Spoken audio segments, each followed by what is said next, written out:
Sir साहेब सभी को सबसे प्रार्थना है वीडियो को लाइक करें, शेयर करें और हमारे चैनल को सब्सक्राइब भी करें। सत साहेब। सर्वानंद नाम का बहुत बड़ा विद्वान ब्राह्मण था।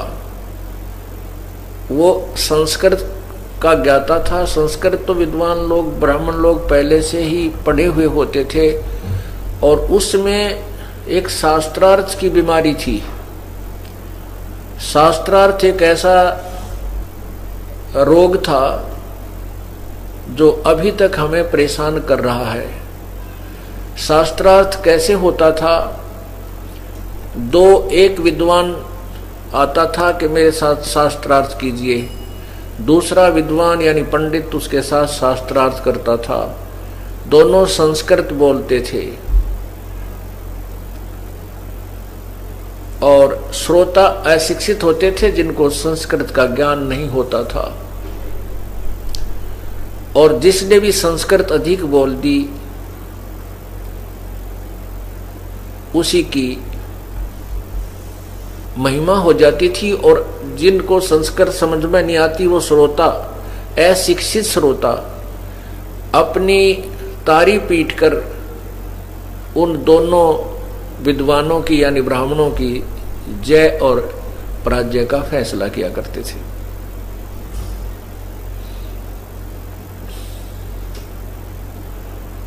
सर्वानंद नाम का जो ब्राह्मण था उसने अपने उस समय में सभी पंडितों को, ब्राह्मणों को पराजित कर दिया था शास्त्रार्थ में। वो क्या करता था कि एक बैल के ऊपर एक थैला डालकर दोनों तरफ, जैसे गधे का बोरा होता है ऐसे उसमें एक बोरा डालकर, ऐसे थैला डालकर उसके अंदर सभी शास्त्र, वेद, चारों वेद, 18 पुराण और 6 उपनिषद, 11 उपनिषद, 6 शास्त्र, रामायण, महाभारत, सुधा सागर, श्रीमद् भागवत सुधा सागर आदि, गीता जी, सभी ग्रंथों को रखा करता था और व्याकरण आदि भी साथ रखता था। उसने वेदों के मंत्रों को कंठस्थ याद किया हुआ था। पुराणों के भी अध्याय आदि उसने कंठस्थ याद किए हुए थे। उसने आसपास के उस समय के सभी विद्वानों को शास्त्रार्थ में पराजित कर रखा था। उस सर्वानंद ब्राह्मण की एक माता जी जिसका नाम शारदा देवी था,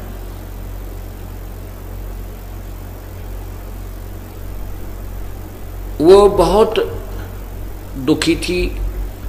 उसको ऐसी असाध्य बीमारी थी, असाध्य रोग था कि जिसका कोई भी ट्रीटमेंट नहीं हो पा रहा था। शारदा देवी ने अपने उपचार के लिए अपने पुत्र सर्वानंद से भी जंतर मंत्र करवा लिए। जैसे गीता जी में लिखा है कि वो 4 प्रकार के मुझे बजते हैं, जिसमें ज्ञानी, आर्थ, अर्थार्थी, ज्ञानी, आर्थ, जिज्ञासु और ज्ञानी। तो आर्थ का अर्थ होता संकट निवारण के लिए वेदों के मंत्रों से अनुष्ठान करना। तो माता ने अपने पुत्र से भी और जिसने भी जहां कोई संत बताया उसके पास जाकर के आशीर्वाद प्राप्त किया कि मैं स्वस्थ हो जाऊं, मेरा ये रोग नष्ट हो जाए। लेकिन सब जगह व्यर्थ रहा। कोई भी वैद्य की दवाई काम नहीं कर रही थी। पुण्यात्माओं, जब जिसके ऊपर 3 ताप का प्रभाव होता है वो किसी भी जंतर मंत्र से या किसी देव के, भगवान के जाप से, पूर्ण परमात्मा के अतिरिक्त और पूर्ण संत से प्राप्त किए बिना कोई भी जाप, जंतर मंत्र कोई करता है, उससे वो 3 ताप और प्रारब्ध कर्म समाप्त नहीं होता, वो भोगना ही पड़ता है। इसी वो जहां भी गई, वो पुण्यात्मा, वो दुखी स्त्री, वो बहन जहां भी गई तो पहले तो उन ऋषियों ने जंतर मंत्र बताए, आप ये जाप करो, आप ऐसा करो, ऐसा करो, ऐसा पुण्य करो, वो सब कुछ कर लिया, लेकिन शारदा जी को कोई लाभ नहीं हुआ। तो सभी, तो अंत में वो ऋषि कह देता था, वो गुरु कह देता था कि बहन ये तेरे प्रारब्ध का कर्म है, प्रारब्ध कर्म, ये पाप कर्म तुझे भोग कर ही समाप्त करना होगा, इसका कोई इलाज नहीं होता। साथ में वो उदाहरण भी देते थे कि किए हुए कर्म का फल, प्रारब्ध का कर्म तो भोगना ही पड़ता, ये पाप अक्षमा नहीं होता, नष्ट नहीं हो सकता। इसी प्रकार सबसे जवाब लेख प्राप्त करके वो माई अंतिम सांस गिने थी। उसके शरीर में बहुत ज्यादा पीड़ा रहती थी, न भूख लगती थी, न प्यास लगती थी, शरीर भी जीर्ण शीर्ण हो गया था। और वो सोच रही थी मेरी अब मृत्यु निकट है, और तड़फ रही थी, बहुत कष्ट पा रही थी। एक दिन परमात्मा कहते हैं, सौसल छिद्र मैं करूं अपने जन के काज, और हिरण्यक्ष कहते हिरणाकुश जो मार दूं मैं नरसिंह धर लूं साज। गैल गैल लाग्या फिरूं, जो जन हमारी शरण है ताका हूं मैं दास, और गैल गैल लाग्या फिरूं जब लग धरती आकाश। एक दिन उस शारदा के पास उसी का एक रिश्तेदार ब्राह्मण आया। उस ब्राह्मण ने परमात्मा कबीर जी से उपदेश ले रखा था। हाँ, उससे पहले एक उसकी सहेली आई जिसने कबीर परमात्मा से उपदेश ले रखा था, शारदा की सहेली ने, और वो काशी से दूर आसपास किसी नगर गांव की रहने वाली थी, तो वो बहुत कम आ पाती थी। एक दिन उसके मन में आया कि आज अपनी सहेली से भी मिल चलती हूँ और आज सत्संग भी सुनकर आऊंगी सतगुरुदेव का। तो पहले वो अपनी सहेली के पास चली गई। शारदा के उस सतिथि को देखकर उसने कहा, बहन आपको क्या तकलीफ है? आप तो बहुत वीक हो गई हैं, बहुत कमजोर हो गई हो। शारदा जी ने कहा, बहन क्या बताऊं, मैं बहुत ही दुखी हूं, अंतिम श्वास गिन रही हूं। तो उस परमात्मा की शिष्या ने कहा कि आप इलाज करा लीजिए। शारदा ने कहा कि मैंने कोई वैद्य डॉक्टर नहीं छोड़ा है, सबसे इलाज करा लिया, लेकिन दवाई कोई असर नहीं करती, औषधि निष्क्रिय हो रही है। मैंने सब संत, बहुत से जो प्रसिद्ध संत हैं उनसे भी संपर्क साधा है, सभी ने कह दिया है कि ये तेरे प्रारब्ध का कर्म है, ये तुझे भोगना पड़ेगा, इसका कोई इलाज नहीं। बहन मैं तो अपने अंतिम सांस गिनू हूं, जो दुख मेरे साथ ही जाएगा, और मेरा कोई नरक जो है, मेरा जीवन नरक हो गया है। तब उसकी सहेली जो परमात्मा कबीर जी की शिष्या थी, उसने कहा, बहन मैं आपको एक राय देती हूँ, प्रार्थना करती हूँ, आप हमारे गुरुदेव से उपदेश ले लीजिए, आपका ये रोग नहीं रहेगा। अब उस बहन ने बड़े प्यार और श्रद्धा से कहा था कि यदि ये हृदय से गुरुदेव के चरणों में आ जाएगी तो इसका कष्ट संकट निवारण हो जाएगा।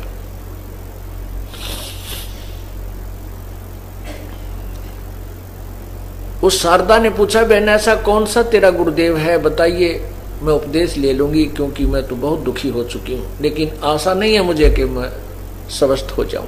तब उस बहन ने कहा कि मेरे गुरुदेव जी हैं बंदी छोड़ कबीर परमेश्वर जी, कबीर देव। उस शारदा जी ने पूछा कि कहाँ रहते हैं वो?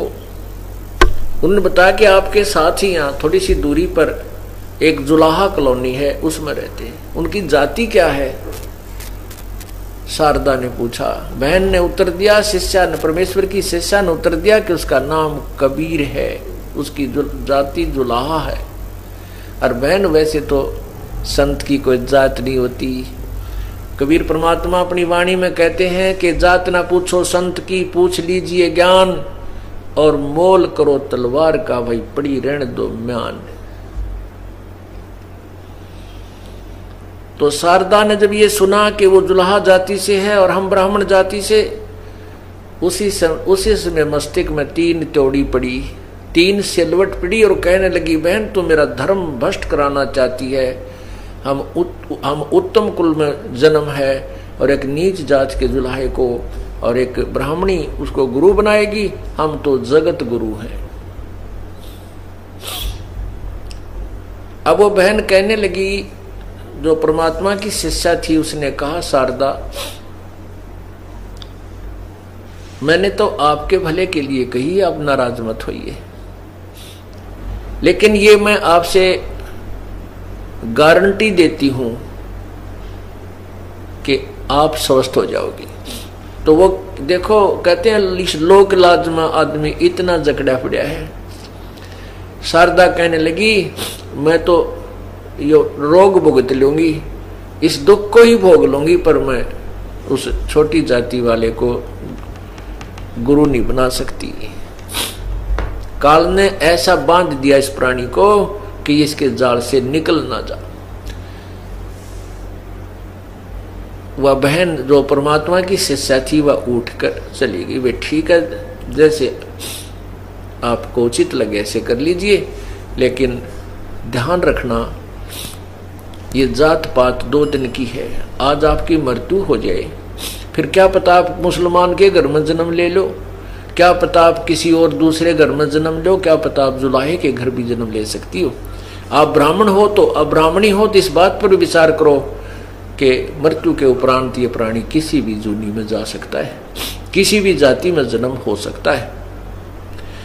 तो वो कहने लगी, बहन शारदा बोली, तू मुझे घड़ी शिक्षा मत दे, मेरा दिमाग खराब ना करे।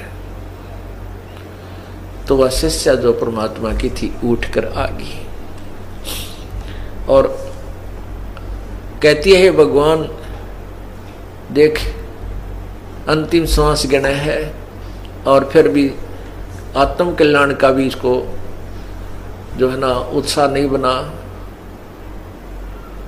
ऐसे अपने मन में विचार करती हुई सत्संग सुनने आ गई। कुछ दिनों के बाद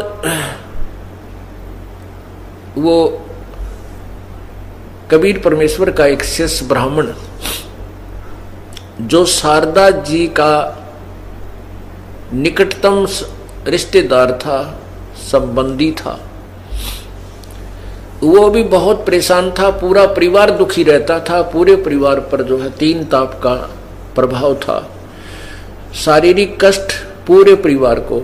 उसकी पत्नी तो अंतिम श्वास गिने थी और लड़के और लड़कियां भी बहुत दुखी थी और वित्तीय हालत बहुत कमजोर थी, बहुत बड़ा निर्धन था। रिश्तेदारों से उधार मांगकर भी वो छिक चुका था और रिश्तेदार भी उसको उधार देना बंद कर चुके थे। उसको देखते ही दरवाजा बंद कर दिया करते थे, ऐसी स्थिति थी। उस पुण्यात्मा को भी एक परमात्मा कबीर परमेश्वर की कोई शिष्य वहां पहुंचा, उसको सारी कहानी सुनाई, बार बार समझाया। उसको भी यही आंट बनी हुई थी कि मैं ब्राह्मण हूं और वो छोटी जाति का है। तब उस भक्त ने, परमात्मा के शिष्य ने, कबीर जी के शिष्य ने बार बार समझाया तो कहते मरता क्या नहीं करता। उस ब्राह्मण ने परमात्मा का उपदेश अपनी पत्नी को दिला दिया। नाम लेने से उसकी पत्नी को बहुत राहत मिली, बहुत राहत मिली। फिर उसने अपने बच्चों को दिलाया, वो भी काफी राहत हुई।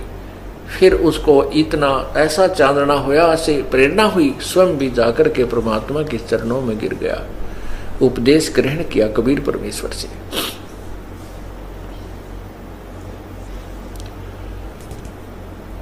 और उसके बाद पूरा परिवार स्वस्थ और घर में ऐसी बरकत होने लगी।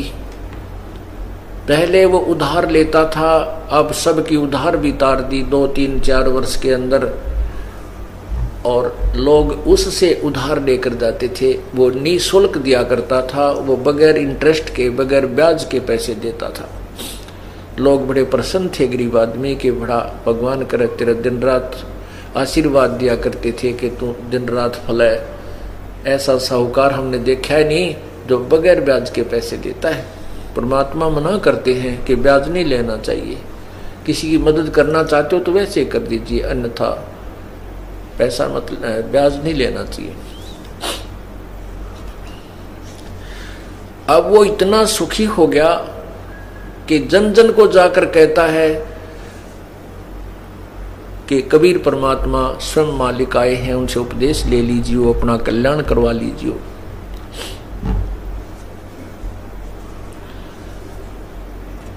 एक दिन उसका जाना हो गया शारदा जी के घर पे। शारदा जी इस बात से परिचित थी कि वो हमारा रिश्तेदार जो उस गांव का है वो बहुत ही महादुखी था, और अब वो किसी संत के पास जाता है। वहां जाने से पूरा से परिवार सुखी हो गया है और उसकी वित्तीय स्थिति भी बहुत अच्छी सुधर गई है। ऐसी उसको बातें सुनने को मिला करती थी। एक दिन वो स्वयं ही शारदा के घर पहुंच गया, प्रणाम किया, शारदा से कुशल मंगल पूछी तो शारदा ने कहा क्या बताऊं, मैं तो बहुत दुखी हूं, बहुत दिनों से भुगत रही हूं। तो उस रिश्तेदार ने कहा कि क्या आपने कोई ट्रीटमेंट नहीं कराया, इसका उपचार नहीं करवाया? शारदा ने सब कथा बता दी कि मैंने सब उपचार करवा लिया, सभी ऋषियों से जो भी मेरे पहुंच तक जहाँ तक थी मुझे ज्ञान हुआ, उन संतों से भी, ब्राह्मणों से भी, सबसे मैंने अपने संकट निवारण के लिए प्रार्थना की। अंत में उन्होंने बताया कि तो ये प्रारब्ध का क्रम है और ये तो मुझे भोगना ही पड़ेगा। भगवान श्री राम ने भोगा, जो विष्णु अवतार थे, कि उन्होंने श्री कृष्ण रूप में अपना बदला दिया, जो श्री राम रूप में बाली को मारा था वृक्ष की ओट लेकर, और श्री कृष्ण के पैर में तीर मारकर, विषाक्त तीर मारकर उस बाली वाली आत्मा ने बदला लिया, उसको भगवान श्री कृष्ण को मारा। तो इस प्रकार सभी संतों ने मुझे बता रखा है कि तेरे पाप कर्म है, तेरे प्रारब्ध में लिखा है, ये तुझे दंड भोगना ही होगा। तब उस रिश्तेदार ने कहा कि शारदा एक प्रार्थना करता हूं मैं आपसे, इस धरातल पर परमात्मा आए हुए हैं, वो पूर्ण ब्रह्म है, सारी सृष्टि के रचनहार है, और वो हमारे पूज्य गुरुदेव हैं। आप उनसे उपदेश ले लीजिए, आप स्वस्थ हो जाओगी। मैं आपको दावे के साथ कहता हूं। अब शारदा कहने लगी कि उसने सोचा कि ये ब्राह्मण है, इसने अवश्य ही कोई ब्राह्मण गुरु किया होगा, अर्थात इसने तो कोई उच्च जाति का गुरु बना रखा होगा। तो शारदा ने कहा कि सच मैं ठीक हो जाऊंगी। उस रिश्तेदार ने कहा कि मैं दावे के साथ कहता हूं आप स्वस्थ हो जाओगी, यदि आप श्रद्धा से मेरे गुरुदेव से उपदेश ले लोगी। तो शारदा ने कहा कि आप शीघ्र बताइए, मैं उपदेश लूंगी। तो उसने बताया आपके गुरुदेव का नाम क्या है, कहाँ रहते हैं, क्या जाति है? उन्होंने बताया कि हमारे गुरुदेव का नाम कबीर, परमात्मा कबीर बंदी छोड़ है, और यहीं आपके कॉलोनी से थोड़ी सी दूर वो जुलाहा कॉलोनी में रहते हैं। वह समझ गई उसी समय, क्या वो धानक कबीर, वो जुलाहा कबीर नीरू का पुत्र? वो उनका रिश्तेदार कहने गया कि सही बोली आप, बिल्कुल वही। तो कहने लगी तुझे शर्म नहीं आती, अब ब्राह्मण होकर एक नीच जाति से उपदेश लिए हुए हो, धिक्कार है तुझे। तब वो कहने लगा शारदा ये बात आपकी ठीक है, क्योंकि यही मोतियाबंद मुझे हो चुका था जो आपको है, जाति और पाति का, ऊंच और नीच का। इस ऊंच नीच के चक्कर में मेरा पूरा परिवार विनाश को प्राप्त हो चुका था। मेरी वो दुर्गति थी, तू अपरिचित नहीं है। और मैं इतना दुखी था कि मुझे ये ब्राह्मण रिश्तेदार भी मेरे से नफरत करने लग गए थे। जिसके द्वार पर मैं चला जाता था, स्वाभाविक भी जाता था किसी रिश्तेदार के पास या भाईचारे में, तो उसके मन में आती थी ये उधार मांगने आया होगा। मेरा पूरा परिवार महादुखी था। और इस कबीर जुल्हा अर्थात इस धानक से उपदेश लेने के बाद आज मेरा परिवार पुनर्आबाद हो गया है। मैं औरों का उधार लेता था, आज उनके उधार उतार के वो मुझसे उधार मांगने आते। और देख ले शारदा, आपके हित के लिए कह रहा हूं, नहीं तो पछतावेगी इस समय को। ये पूर्ण परमात्मा है, ये रोग तो आपका मुफ्त में ठीक होगा, ये तो मैं दावे के साथ कहता हूं। लेकिन आपको वो अमृत ज्ञान मिलेगा जिसको आप सोच भी नहीं सकती कि कहीं पृथ्वी पर कोई ऐसा ज्ञान बताने वाला संत भी विद्यमान है। शारदा कहने लगी, मेरे आगे ये बात चलाने की आवश्यकता नहीं है, मेरे सामने ये जिक्र फिर मत करना। कति कट्टर ब्राह्मणी थी, मरना मंजूर। देख काल ने कैसा मान दिया हमारे को। ये जात हमने बनाई, परमात्मा ने नहीं बनाई। हम संत जन कहते हैं, कबीर परमात्मा कहते हैं, ऊंच नीच इस विध है लोई, और कर्म को कर्म कहां में दोई। ऊंच और नीच तो जो जाति से नहीं, कर्म से है। जो शराब पीता है, मांस खाता है, लूट करता है, जीव हिंसा करता है, चोरी करता है, ठगी करता है, बुरी नजर से बहन बेटियों को देखता है, वो नीच है, वो चाहे किसी जाति का है। और जो इन विकारों से दूर है, परमात्मा की सत भक्ति करता है, वो संत भक्त है और ऊंच है। ऊंच नीच इस विध है लोई, कुर्म कुक्रम सुक्रम कुक्रम कहां में दोई। अच्छे और बुरे कर्मों से ऊंच नीच होता है, जाति ऊंच नीच नहीं होती। लेकिन उस पंडितानी का कहां समझ में आवा थी, वह तो पक्की रंग में रंग रही थी, कत्ती नहीं मानी। ने बोली आपने खाना बना रखा है, रोटी खा लो, विश्राम करो, पर यह चर्चा मेरे से मत करो। क्या कहते हैं, कबीर पिछले पाप से हरि चर्चा ना सुहावे, के ऊंघ के उठ चले के और बात चलावे। पिछले पाप ते परमात्मा की चर्चा नहीं सुहावे, अच्छी नहीं लगती, और के ऊंघन लग जाएगा ना, और कोई बात छेड़ देगा, उससे बाईपास हो जाएगा भगवान की चर्चा से। तुलसी साहब कहते हैं, तुलसी पिछले पाप ते हरि चर्चा ना भावे, और जैसे जबर के बेगते भाई भूख बेदा हो जावे।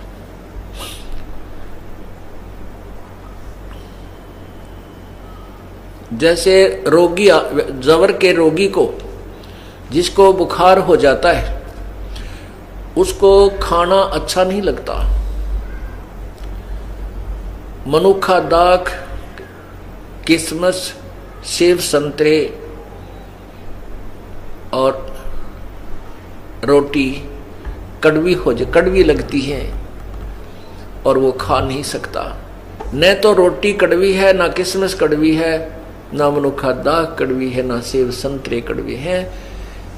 कड़वा उसकी बुखार ने उसके शरीर की व्यवस्था को बिगाड़ दिया, जिस कारण से उसको मीठी वस्तु भी, वो पदार्थ भी अब कड़वे नजर महसूस होते हैं। ठीक इसी प्रकार पाप कर्मों के जो दबाव से, प्रभाव से प्राणी को इतना बुखार बन जाता है, इतना दबाव बन जाता है पाप कर्मों का, कि राम नाम की मनुखा दाख भी उसको नीम जैसी कड़वी लगती है, उसको अच्छी नहीं लगती। पुण्यात्माओं, इस पाप कर्मों के जबर को उतारने का ट्रीटमेंट, उपचार भी यही है कि कड़वी गोली ही खानी पड़ेगी। मलेरिया हो जावे तो कड़वी कुनीन खानी ही पड़ती है, चाहे वो रुचि कर लगे या ना करे लगे। वो कड़वी दवाई का फांका मारना पड़ेगा। इसी प्रकार परमात्मा उसका ट्रीटमेंट क्या है कि जिसको परमात्मा की चर्चा अच्छी नहीं लगती, उसका उपचार भी यही है कि ना चाहते हुए भी सत्संग सुने, अच्छा लगे चाहे ना लगे। जैसे कुनीन खाना कोई अच्छा नहीं लगता, लेकिन वो खाए पार पड़े, फिर कुछ दिनों के उपरांत जितना भी बुखार कम होता चला जाएगा, उतनी ही रोटी रुचिकर लगने लग जाएंगी, अच्छी लगेगी। और जब स्वस्थ हो जाएगा, फिर वो लुखी सूखी रोटियां, चाहे नमक भी ना डाल रखा और सब्जी भी ना हो, 4, 5, 6 तो एक टाइम खा जाता है, क्योंकि वह पूर्ण स्वस्थ है। इसी प्रकार पुण्यात्माओं, जिस प्राणी को प्रथम बार सत्संग सुनने को मिलता है, वो उसको अच्छा नहीं लगता, क्योंकि उसको तो रागनी अच्छी लगे, कई फिल्मी गाने बढ़िया लगे, उसके कानों में वो आदत पड़ रही है, और परमात्मा की ये कथा उसको कति नहीं सुनाती, अच्छी नहीं लगती। तो वो पहली बार आकर सोचेगा अपने साथी गेल कित फंस गया आके, आड़े को गाना बजाना भी कोई ना ढोलकी ढालकी बांध रखी, ना कोई ऐसा सुरीली कोई सारंगी पारंगी चल उसने दिल ला ले, ये तो पिरानी बात है, बात बतावे। तो वो उसको एक बार तो दिक्कत आएगी, क्योंकि वो अभी रोगी है, जवर है उसको।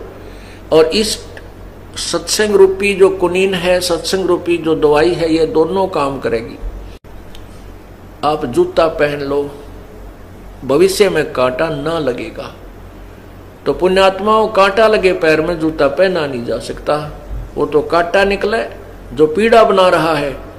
और फिर वो व्यक्ति इस भय से जूता पहने कि कहीं फिर कांटा ना लग जाए, वो भयंकर पीड़ा मुझे फिर दुखी करे। इसी प्रकार जो पाप कर्म के कांटे प्राणी को लगे हुए होते हैं, और उसको फिर समझदार व्यक्ति उसको कांटे को निकाले और फिर कहे कि भाई फिर सलाह दे के जूता पहना कर कहीं फिर ना लग जाए, तो वो बिल्कुल ठीक है, क्योंकि अब वो कांटा निकल गया तो जूता पहना जाएगा, और वो इस डर से पहनेगा कहीं फिर बात ना बिगड़ जा। पीड़ा बहुत होती है कांटा लगने से। तो पाप कर्म का कांटा परमात्मा कबीर बंदी छोड़ निकालते हैं, और फिर राम नाम का जूता दे देते हैं, बेटा इसको, बेटी इसको पहने रखना, भविष्य में इसको उतारना नहीं है, अर्थात ये भक्ति छोड़ना नहीं है, तो फिर दुखी हो जाएगा। तो फिर वो इस डर से उस राम नाम के जूते को, अर्थात भगवान की भक्ति को नहीं त्याग सकता कि कहीं फिर वो प्रॉब्लम दोबारा ना हो जाए। उस शारदा और अन्य समाज को या उल्टी पट्टी पढ़ा रखी थी कि पाप कर्म नहीं कटते, पाप तो भोगने ही पड़ते हैं, परमात्मा पाप अक्षमा नहीं करता। और इसमें लिखा है, वेदों में ब्रह्म बोल रहा है, और ब्रह्म पूर्ण परमात्मा पूर्ण ब्रह्म की तरफ संकेत कर रहा कि वो परमात्मा पूर्ण ब्रह्म अपने साधक के पापों का नाश कर देता है। ब्रह्मा विष्णु महेश जी की साधना से, ब्रह्म तक की साधना से, परब्रह्म तक की साधना से पाप नाश नहीं होते, पूर्ण परमात्मा की भक्ति से पाप नाश हो जाते हैं, समाप्त हो जाते हैं। परमात्मा कबीर बंदी छोड़ कहते हैं, जब ही सतनाम हृदय धरो भयो पाप को नासे, जैसे चिंगारी अग्नि की पड़े पुराने गासे। कि जब ही सतनाम हृदय धरो, जब ही सच्चा नाम पूर्ण संत से प्राप्त हो जाता है और हम उसको सच्ची लगन, सच्ची श्रद्धा मर्यादा से जाप करते हैं, तो वो पाप नष्ट ऐसे हो जाते हैं जैसे बहुत बड़े घास के ढेर में और एक माचिस की सीख लगा दी जाए।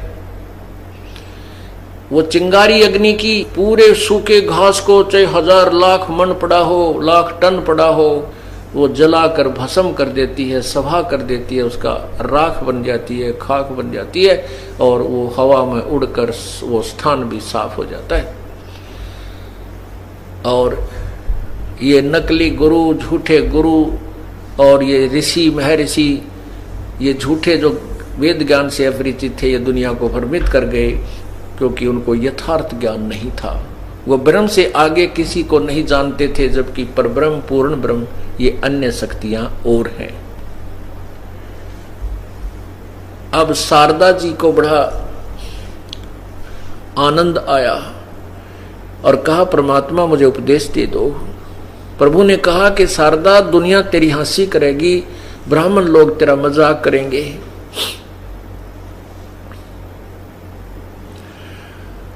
तो शारदा ने कहा कि भाड़ में जाओ ये समाज और भाड़ में जाओ ये लोग। ये परमात्मा आपने तो मेरी आंख खोल दी, क्योंकि सत्संग सुना। परमात्मा ने कहा कि बैठ जा, नाम बाद में दूंगा, पहले तू सत्संग सुन ले। और परमात्मा ने वो अमृत वर्षा की, वो ज्ञान भी समझ में आ गया। क्योंकि जब उसके दुख दूर हो गए तो फिर वो क्या समझा भगवान और कौन है। जो गुरु जी जो वचन कह रहे वो सारे सच्चे नजर आ रही थी। तो उस पुण्यात्मा ने कहा भगवान मुझे नहीं लेना देना किसी समाज जात से, मैं आपकी बेटी, आप मेरे परम पिता, और मुझे उपदेश दो प्रभु।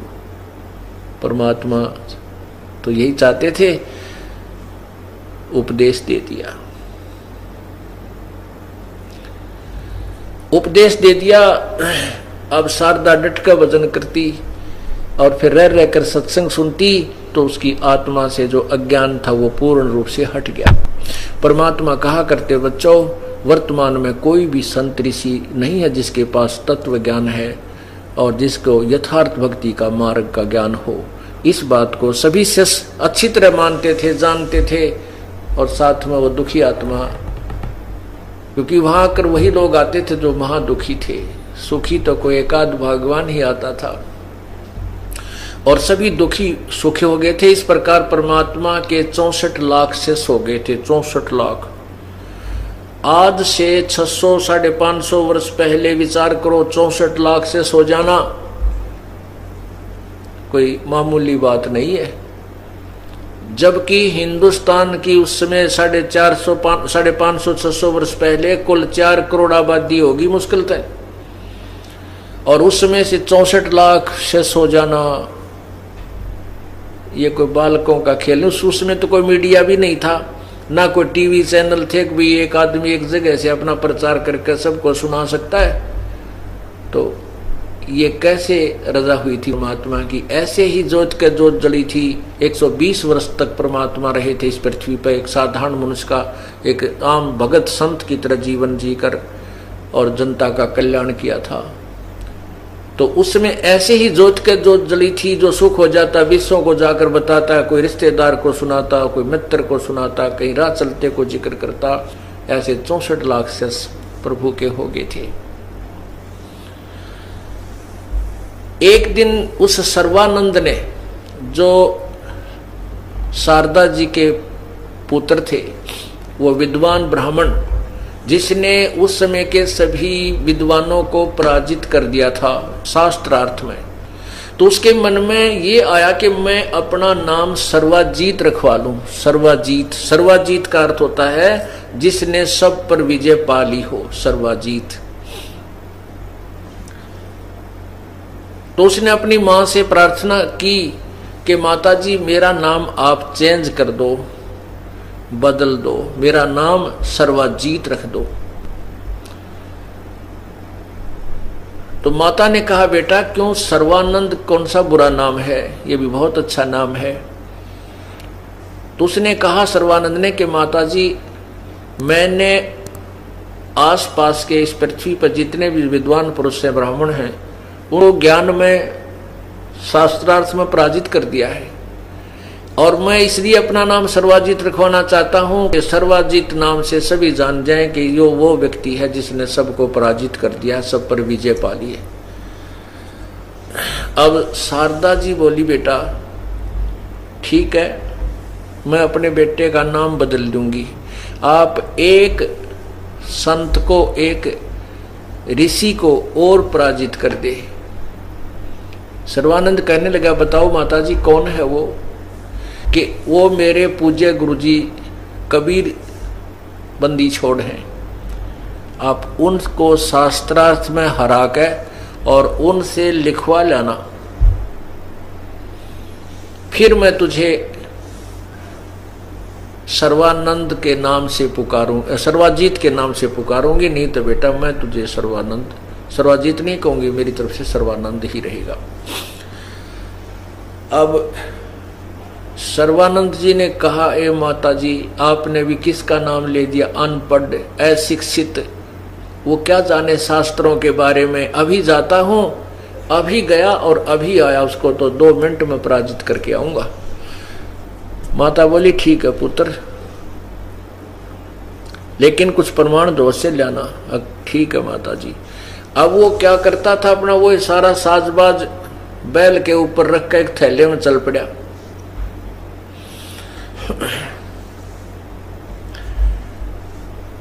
और दोपहर का समय, यही 11-12 बजे का समय दिन का, और सर्वानंद जी चल पड़े बैल को साथ ले करके, उसके अंदर सारे शास्त्र रख करके।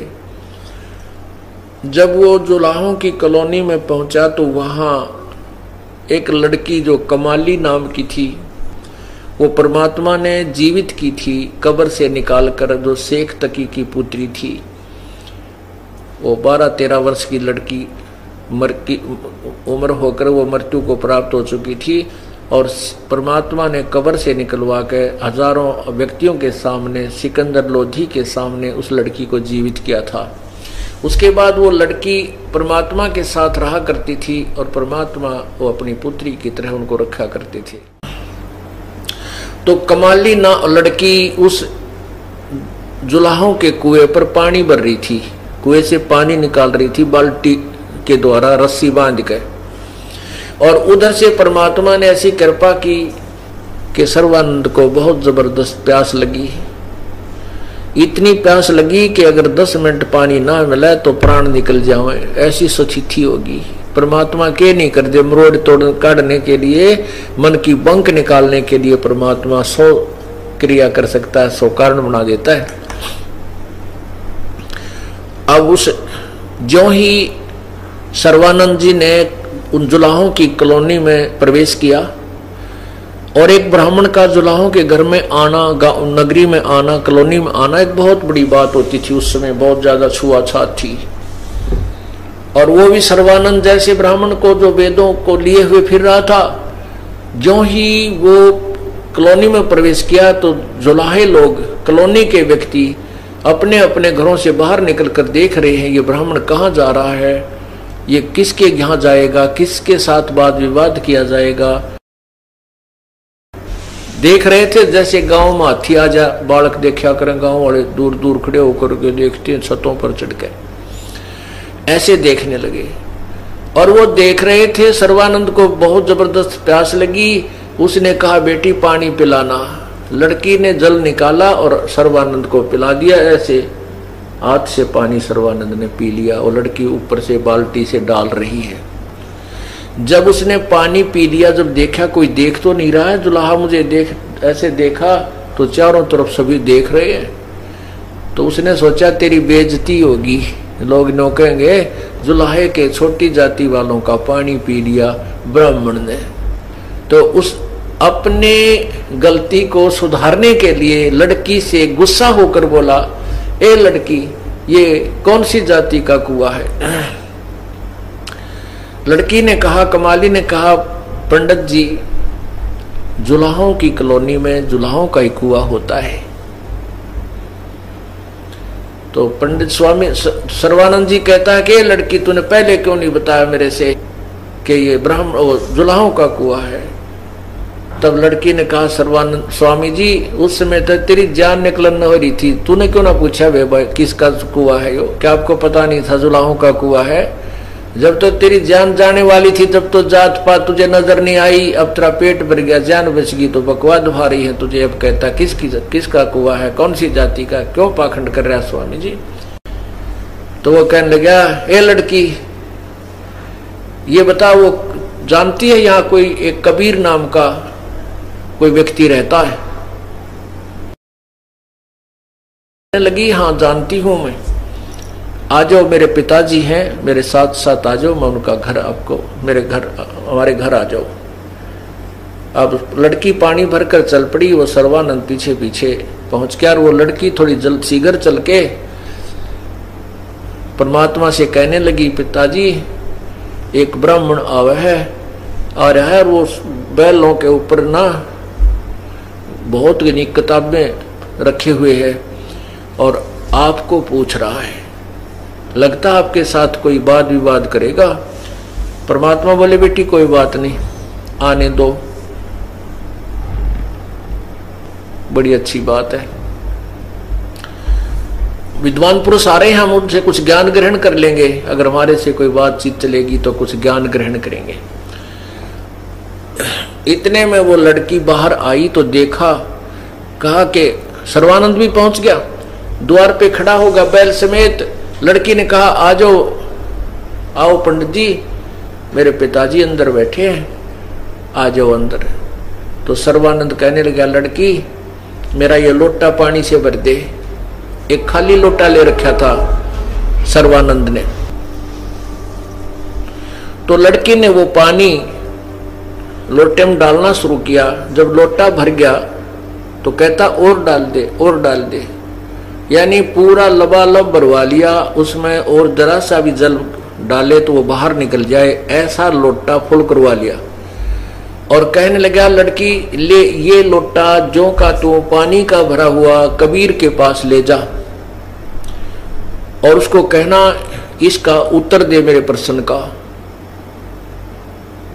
लड़की उस और कहा कि जल नहीं इसमें से गिरना चाहिए, ध्यान से पकड़ के। लड़की ने पकड़ा वो उसका लोटा, धीरे धीरे धीरे धीरे गई। पिताजी वो ब्राह्मण ने बाहर खड़ा है, उसने ये जल का लोटा आपके पास भेजा है और कहा मेरे प्रश्न का उत्तर लाओ। परमात्मा ने इतनी बड़ी मोटी सुई थी वहां पर लोहे की, वह बड़ी सुई हुआ कर वह उठाकर और उस लोटे में गिर दी।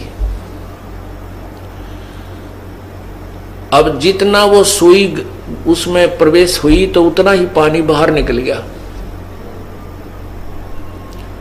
इतना भरा हुआ था। तो कहते हैं, कहा कबीर परमेश्वर ने कहा बेटी ये लोटा वापस ले जा और सर्वानंद को दे दे। अब वो लड़की धीरे धीरे उस लोटे को फिर लेकर आई बाहर के, ले पंडित जी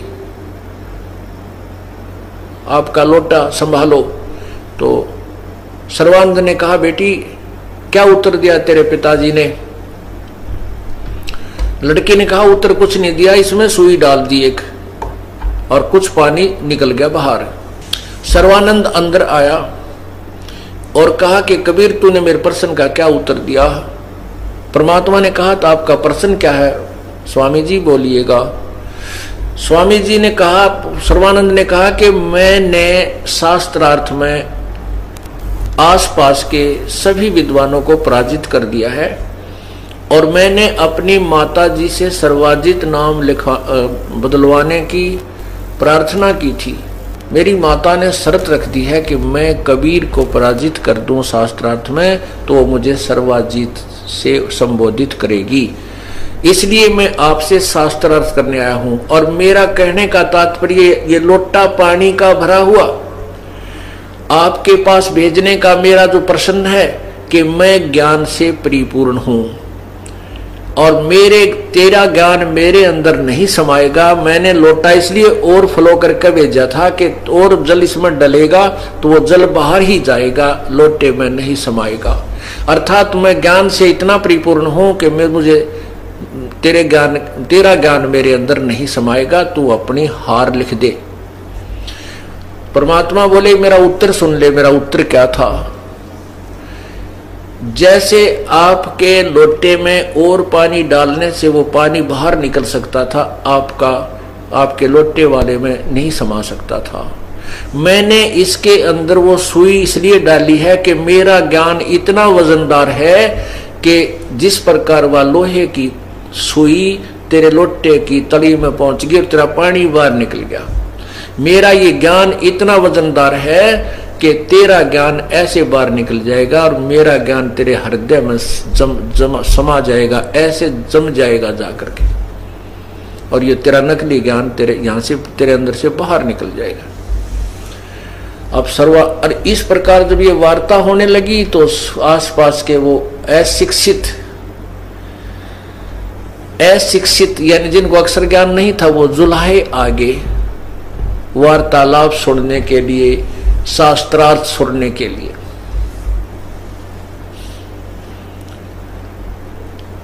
तो सर्वानंद ने कहा कि अच्छा करो शास्त्रार्थ, मुझसे प्रसन्न करो, मैं आप प्रसन्न करो पहले। परमात्मा ने कहा, कौन ब्रह्मा का पिता है, कौन विष्णु की मां, शंकर का दादा कौन है, हमको दो बताए। सर्वानंद कहता है कि कौन, क्या बोल रहे हो कि ब्रह्मा विष्णु महेश के माता पिता, इनके कोई माता पिता नहीं, ये अजरो अमर है, ये तो सर्वशक्तिमान है, सबके उत्पत्ति करता है, ये है वो है, सब कुछ बता दी, जैसा भी वो दंत कथा सुन रखी थी। परमात्मा कहते हैं, वेद पढ़ने पर भेद न जान, ये बाँचे पुराण 18, और जड़ को अंधे ये पत्ते खुआवे, और भूल गए सृजनहारा। वेद पढ़ते हैं, 18 पुराणों को पढ़ते हैं, पर इनको ज्ञान कति नहीं, इनमें क्या लिख रखा है, इनका निष्कर्ष क्या है, वास्तविकता क्या भरी पड़ी है। तब परमात्मा ने कहा कि सर्वानंद, आपके पास पुराण रखी है, देवी पुराण निकाल, 3 स्कंद, अध्याय 4, 5, 6। इसमें लिखा है कि ब्रह्मा जी बताते हैं नारद को, और नारद से सुनी हुई व्याख्या व्यास जी ने श्रीमद् देवी भागवत में लिखा है, शक्ति पुराण में लिखी है। नारद जी को ब्रह्मा जी बताते हैं कि नारद जी ने प्रश्न किया कि हे पिताजी, इस सृष्टि की रचना आपने की है या विष्णु जी ने की है या ब्रह्मा शिव जी ने की है, मुझे सच्चा ज्ञान बताना, इस ब्रह्मांड की रचना करने वाला कौन है, आप सच्ची बात बताना। नारद जी को पता था कि ये गपोड़ पेल देते हैं, जहां इनको ज्ञान नहीं होता तो फिर यहाँ कहते हैं सच्ची बात बताना। ब्रह्मा जी कहते हैं कि बेटा इसका क्या उत्तर दूं, ये तो बहुत ही कठिन प्रश्न है, फिर भी बताता हूं। जब मेरी उत्पत्ति हुई, मैं कमल के फूल पर बैठा था, मुझे नहीं मालूम मैं कहां से उत्पन्न हो गया। 1000 वर्ष तक मैं इस कमल के फूल के डंठल की को पकड़ कर नीचे दूर दूर देखता रहा, कहीं उसका और छोर नहीं आया जल का। और फिर मैं डंठल पकड़ कर नीचे उतरा, क्योंकि मुझे मधु और कैटब नाम के 2 राक्षस मारने के लिए मेरे ऊपर आक्रमण किया। मैं नीचे उतर गया, नीचे जाकर देखा तो वहां एक शेष सैया पर भगवान चतुर्भुजी भगवान विष्णु जी बेहोश पड़े थे, अचेत थे। उनमें से एक देवी निकली, एक औरत निकली, एक देवी निकली, आकाश में विराजमान होगी, उसके आभूषण प्रत्यक्ष नजर आ रहे थे। उसके बाद विष्णु जी होश में आ गए, उनकी निंद्रा भंग होगी, वो उठ खड़े हुए। इतने में शंकर भगवान शिव जी भी वहीं प्रकट हो गए, हम 3 थे। तब देवी ने कहा कि तुम तीनों देवता ब्रह्मा विष्णु महेश अपना अपना कार्य सुनो। ब्रह्मा सृष्टि, विष्णु सतिथि और शिव संहार करे। तब इन्होंने कहा, हम तीनों ने कहा कि हे माता, यहाँ सब जल ही जल है, पृथ्वी कहीं है नहीं, तो हम कैसे सृष्टि और सतिथि संहार कर सकेंगे। जब दुर्गा मुस्कुराई, उसने ऊपर से एक विमान आया, दुर्गा ने अपनी कहा कि तुम तीनों देवता इसमें बैठ जाओ, अब मैं तुम्हें एक अद्भुत दृश्य दिखलाती हूं। वो तीनों भगवान ब्रह्मा विष्णु महेश उसमें विमान में बैठ गए, और दुर्गा ने, उस प्रकृति देवी ने अपनी शक्ति से उस विमान को आकाश में उड़ा दिया। नारद जी, ब्रह्मा जी बता रहे हैं कि वो आगे जाकर के एक ब्रह्मलोक में पहुंचा। वहां पर पहले तो बहुत से फलदार वृक्ष देखे, एक महा इंद्र बैठा था उसके पास, उसकी सची पत्नी भी बैठी थी। उसके बाद हमारा विमान आगे गया, वहां पर एक ब्रह्मा और देखा, तो मेरे साथ बैठे हुए विमान में विष्णु और शिव जी कहने लगे, हे चतुरानंद, ये दूसरा ब्रह्मा कौन है? मैंने कहा, मुझे नहीं मालूम ये कौन है, हम कौन है, हे भगवान, मेरा ये दिमाग चक्कर काट रहा है। मुझे नहीं मालूम ये दूसरा ब्रह्मा कौन है। इतने में हमारा विमान मन की गति से आगे चला। वहां पर एक दूसरे लोक में एक भवन से त्रिनेत्रधारी भगवान विष्णु निकले, जो वृषभ पर, नंदी वृषभ पर बैठे थे। उसको देख करके विष्णु शिव जी का भी मन चक्कर काट गया कि दूसरा शिव कौन है। शिव जी कहता मुझे नहीं मालूम ये दूसरा शिव कौन है। उसके बाद हमारा विमान आगे गया, वहां पर एक विष्णु और बैठा था। उस दूसरे विष्णु को देखकर भी विष्णु जी का, जो हमारे साथ विष्णु बैठा था, उसका मन भी चक्कर काटने लगा कि दूसरा विष्णु कहां से आ गया। और वो एक लक्ष्मी भी वहां, महालक्ष्मी विराजमान थी। उसके बाद हमारा विमान आगे गया। आगे एक मंगल द्वीप था, उसमें एक मनोहर पलंग बिछा था, उस पर एक सुंदर स्त्री बैठी थी। उसको वहां हमने प्रणाम किया। उसमें भगवान विष्णु को पिछली चेतना आ गई, जब बालकपन थी, जब उसका जन्म हुआ था, छोटा सा था। तो उसने देखा कि उसको याद आई कि ये तो अपनी माँ है, ये तो अपनी माता है। और ये जब मैं छोटा सा था, मुझे पालने में लोरी देकर सुलाया करती थी, मन और गीत गाया करती थी। अब मुझे अपने बचपन की बात याद आ गई, ये अपनी माता है। तो तब तीनों ने, भगवान विष्णु ने भगवती की अर्थात दुर्गा की सतुति की, अपनी माता की, तुम शुद्ध स्वरूपा हो, ये संसार तुम्ही से उद्भासित है। मैं ब्रह्मा और शिव तो आप ही से, हम तो आप ही से जो है ना प्रकट हैं। हमारा तो जन्म और मृत्यु होता है, अर्थात आविर्भाव, जन्म, तिरोभाव, मृत्यु होती। हम अविनाशी नहीं है। आप ही नित्य हो, आप ही अविनाशी हो। हम नित्य नहीं है, हम अविनाशी नहीं है। आप प्रकृति देवी हो। भगवान शंकर बोले, हे माता, यदि ब्रह्मा भी आपका पुत्र है और विष्णु भी आपका पुत्र है, तो क्या मैं तमोगुणी लीला करने वाला शंकर आपका पुत्र नहीं हुआ? अर्थात मुझे भी जन्म देने वाली आप मेरी माता हो। और दुर्गा से फिर ब्रह्मा ने पूछा कि माता, वेद में जो लिखा है कि कोई और परमात्मा है, क्या वो आप ही हो? वो ब्रह्म आप ही हैं, क्या कोई और है? तो दुर्गा ने कहा कि मैं और वो ब्रह्म एक ही हैं। मेरा और उस ब्रह्म का तुम जब स्मरण करोगे, तुम्हारे ऊपर कोई आपत्ति आवेगी, तो हम तुम्हारा कार्य सिद्ध करेंगे, तुमसे जो काम अट जाएगा। तो पुण्यात्माओं, इससे क्या सिद्ध हुआ कि ब्रह्मा विष्णु महेश नाशवान है, इनका जन्म होता है, मृत्यु होती है, ये अविनाशी नहीं है। और सर्वानंद जी कह रहे हो कि ये अविनाशी है। आप कहां से लाए ये ज्ञान? ये लोक वेद दंत कथा सुनाकर तुम गुमराह कर रहे हो। परमात्मा ने पूरी डट के ये कथा सुना दी। अब उस समय इन नकली गुरुओं को, विद्वानों को एक यही दाव लगा रहा कि ये संस्कृत में शास्त्र थे, हिंदी अनुवाद इन्होंने नहीं किया। इसलिए नहीं किया था कि कहीं दुनिया को पता ना लग जाए और तुम्हारी रोजी रोटी समाप्त हो जाए। अब सर्वानंद ने वही देवी भागवत महापुराण निकाली, तीसरा संगत पढ़ कर देखा, उसमें स्पष्ट लिखा था, संस्कृत में स्पष्ट लिखा था।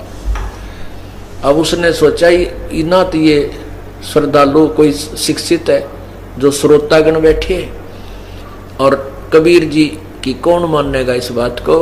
तो वो कहता नहीं, ये झूठ बोलता है, ये जुलाहा, मैं काशी विद्यापीठ से पढ़ा हूँ, मैं संस्कृत का विद्वान हूँ, ये अशिक्षित है, इसको अक्षर ज्ञान नहीं है, ये झूठ बोल रहा है, इसकी बातों में मत आना। और ये कथा ना सुनाकर, श्री दुर्गा पुराण ना सुना करके कोई और ही संस्कृत में पता नहीं कौन से श्लोक सुनाने शुरू कर दिए। संस्कृत बोलता रहा, पता नहीं बेतुकी बातें कहीं की कहीं सुनाने लग गया, संस्कृत बोल रहा है। तो सभी श्रोतागण जो अशिक्षित जुलाहे बैठे थे, उन्होंने सर्वानंद को की प्रशंसा कर दी, हथेड़ी पीट दिया, हो जय हो। तो हथेड़ी पीट कर ताली बजा करके उसको विजयी घोषित कर दिया कि सर्वानंद विजयी हुआ। जबकि उन श्रोताओं को कुछ भी समझ में नहीं आ रहा था सर्वानंद संस्कृत में बोल क्या रहा है। एक समय तो परमात्मा कहने लगे भाई ठीक है सर्वानंद आप जीत गए, मैं हार गया। अब ये सभी आपकी प्रशंसा कर रहे हैं और आप जीतते, मैं हारा। पुण्यात्माओं, ये तो वो कहानी होगी, एक किसान का बेटा छठी सातवीं कक्षा में पढ़ा करता और उस समय अंग्रेजी जो है छठी क्लास में लगा करती थी। सातवीं में बस इतना संस्कृत इंग्लिश याद हो जाती थी, एक आधी छुट्टी की प्रार्थना पत्र, एक आधा माई बेस्ट फ्रेंड या स्कूल का 5-4 लाइनों का ऐसे अर्थात प्रस्ताव याद कर सकता था। तो एक दिन वो लड़का अपने पिता किसान के साथ बैलगाड़ी में बैठा हुआ खेतों की ओर जा रहा था। सामने से एक अंग्रेज अधिकारी की गाड़ी आ गई, वो रास्ता भूल रहा था। उसने उस गाड़ी वालों से अंग्रेजी में पूछा कि मुझे इस गांव जाना है, क्या मैं ठीक जा रहा हूं, उस गांव का रास्ता ये ठीक है या नहीं, इंग्लिश में पूछा उसने। अब वो लड़का जो है अंग्रेजी में प्रस्ताव याद करता था, कभी अंग्रेजी पढ़ कर सुनाता था तो पिताजी बड़ा गदगद हुआ करता, मेरा बेटा अंग्रेजी बोलना सीख गया। तो जब वो किसान कहता है कि बेटा ये अंग्रेज के अपने आप को अंडी समझ रहा है, ये के चौड़ दिखावा अंग्रेजी बोल के, तो भी तो सुना दे 2 बात अंग्रेजी में इसको बोल के, और पता लग जाएगा हम भी हिंदुस्तानी नरे इंग्लिश के अनभिज नहीं है। तो उस लड़के ने कहा कि अभी ले पिताजी। उस लड़के ने छुट्टी के लिए प्रार्थना पत्र अंग्रेजी में, वो बीमारी के छुट्टी के लिए प्रार्थना पत्र सुना दिया। To the head master, I am sick today, I can not come to school, please grant me 1 day leave, I shall be thankful to you, अपना नाम लिख दिया सच एंड सच। तो उस अंग्रेज ने सोचा देख बुद्धू, पूछो मत गांव का रास्ता बताओ, सुनाओ मैंने छुट्टी के लिए प्रार्थना पत्र। अच्छे मूर्ख तो फंसा, माथे माथ मार के और अपनी गाड़ी ने साइड तक कर चलता बढ़ा। अब उसके किसान पिता ने अपने पुत्र की कमर थपथपाई, वाह बेटा आज तने अंग्रेजी बोल के अंग्रेज हरा दिया, पराजित कर दिया, भाज गया छोड़ कर मैदान को। तब वो लड़का कहता पिताजी अभी तो माई बेस्ट फ्रेंड और याद था, वो सुन लेता तो गाड़ी छोड़ के भाग जाता। कहने का भाव ये है कि वो तो उनको मत्थे माथ मारा कि देख किसी बुद्धवंत पाला पड़ा, पूछो गांव का रास्ता सुना वह सीख ली। और तो इसी प्रकार परमात्मा पूछ तो ये रहे थे कि पुराणों में ऐसा लिखा है कि ब्रह्मा विष्णु महेश नासवान है, अविनाशी नहीं है, इनके माता पिता हैं, दुर्गा इनकी माता है और पिता इनका ज्योति निरंजन है। अब वो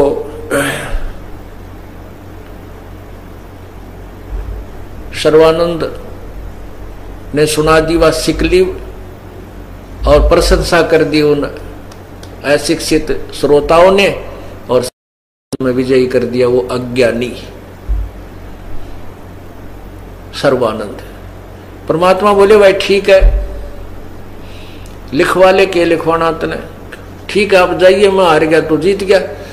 पर सर्वानंद बोला ऐसा नहीं, मेरी माँ ने कहा कि लिखवा के लाना उससे। परमात्मा बोले भाई लिख ले तू, मैं तो अशिक्षित हो, मैं अपना अंगूठा कर दूंगा। अब सर्वानंद ने लिख लिया कि शास्त्रार्थ में कबीर पराजित हुआ, सर्वानंद विजयी हुआ और परमेश्वर का अंगूठा लगवा लिया। अब घर पे चला गया। माता ने पूछा आ गया बेटा? कहा माता जी और क्या? उसने जाते हार मान ली मेरे तय, 2 बात भी ना कर सका मेरे सामने कि भाई ठीक है फिर कुछ प्रमाण दिखाओ, कोई प्रूफ दे। तो उसने पढ़ के सुनाने लगा कि सुन माता जी, लिखा है कि शास्त्रार्थ में कबीर विजयी हुआ और सर्वानंद पराजित हुआ है। वो फिर पढ़ने लगा है। माता बोली रे तू तो हार का है भाई, तो हार के आया है, खुद पढ़ के सुनाने लग रहा।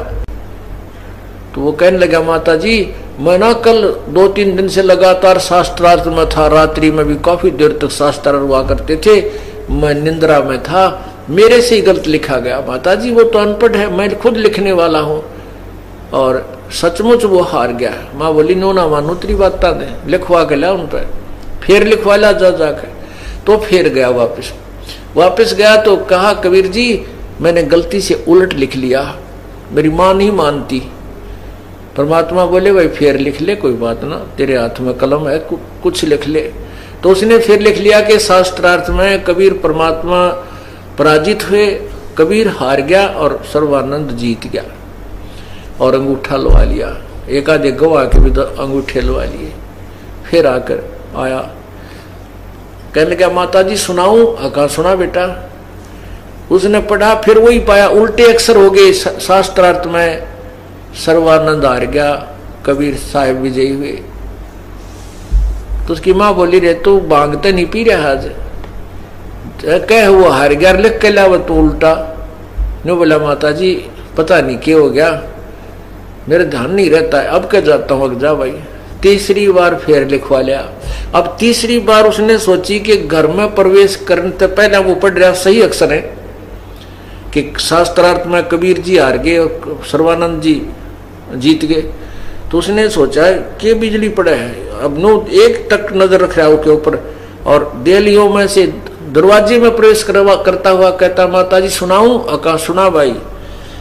तो उसकी आंखों के सामने अक्षर पलट गए, लिखा गया शास्त्र, जैसे कंप्यूटर में चेंज हो जाते हैं, शास्त्रार्थ में कबीर जी विजयी हुए, सर्वानंद पराजित हुआ। उसका मुंह ना खुला, नू देखे बंदर की तरह उस कागज की तरफ। तो माँ बोली रे बोलता क्यों ना, क्यों बोलती बंद होगी तेरी, सुना क्या लिखवा के लिया? कुछ नहीं बोला। तब माँ बोली नादान वो परमात्मा आए हैं। अरे क्या रखा है झूठी प्रभुता में बेटा, ये 2 दिन की महिमा या जनता से इतने कुछ भगवान माने बैठी रहे, फिर तू गधा बनेगा। परमात्मा कहते हैं ज्ञानी तो अभिमानी भय कहने ही के नाद और शर्जम दंडा खाते हैं, चाहे कोट में लो भावे साध। ये ज्ञानी अभिमानी हो जाते हैं, इसलिए गीता जी में ये जिज्ञासु लोग होते हैं जो ज्ञान को ग्रहण करके आगे प्रचार करना शुरू कर देते हैं और लोगों में झूठे विद्वान और ज्ञानी प्रसिद्ध हो जाते हैं। तब सर्वानंद बैठ गया, पेट पकड़ के कलेजा दिल पकड़ के गया, कहानी के बनी 3 बार लिखवा के लार मेरी आंखें आ गया, अक्षर चेंज हो गए। जब तो उसका भी न चाची कहीं मैं गलत ना लिख लाता हूँ। आज जब आंखों के सामने वो अक्षर पलट गए, जब कलेजा पकड़ के बैठ गया जमीन पर, ने बोला माता जी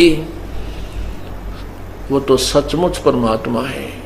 संस्कृत वो जो जिन पुराणों को मैं रोज पढ़ा करता माता, मेरी बुद्धि कति काम नहीं करे थी, यू क्या लिख रखा है, उस परमात्मा ने वो स्पष्ट अध्याय तक बता दिए।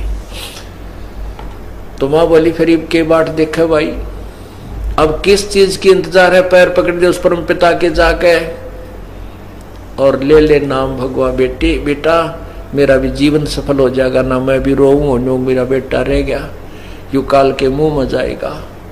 तब परमात्मा के पास उस सर्वानंद कहने लगा आप मेरे साथ चलो माता जी, मुझे शर्म आवे नो कहती हुए मैंने नाम दे दियो। ने बोली रे अब भी शर्म की गठड़ी बांध रहा तो चरणा में पड़ जा नादान, कति कर्म बिगाड़ देगा नहीं तय।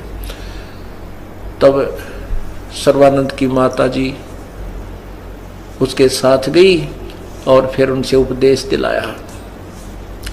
अब सर्वानंद जी अब और ब्राह्मणों को और जनता को समझाने लगा, कहने लगा भाई ऐसे ब्रह्मा विष्णु महेश नासवान है, अविनाशी नहीं है, पूर्ण परमात्मा कोई और है, तो वो कोई ना सुने। सर्वानंद का डले मारे नो का पागल हो गया, ब्राह्मणों का ऐसी बकवाद करे, इसकी बात मत सुनिए, यू जुल्हे का चेला हो गया है, ये तो जात तक निकाल दो, इसको ये कर दो। अब उसके पीछे पड़ेगी दुनिया। बता भाई अब के कर ले इस दुनिया सैनी का। तो इस प्रकार परमात्मा पूर्ण ब्रह्म ने आकर के कई प्रकार से इस जनता के उद्धार के लिए 100 प्रमाण बताए। साहेब सभी को सबसे प्रार्थना है, वीडियो को लाइक करें, शेयर करें और हमारे चैनल को सब्सक्राइब भी करें। साहेब।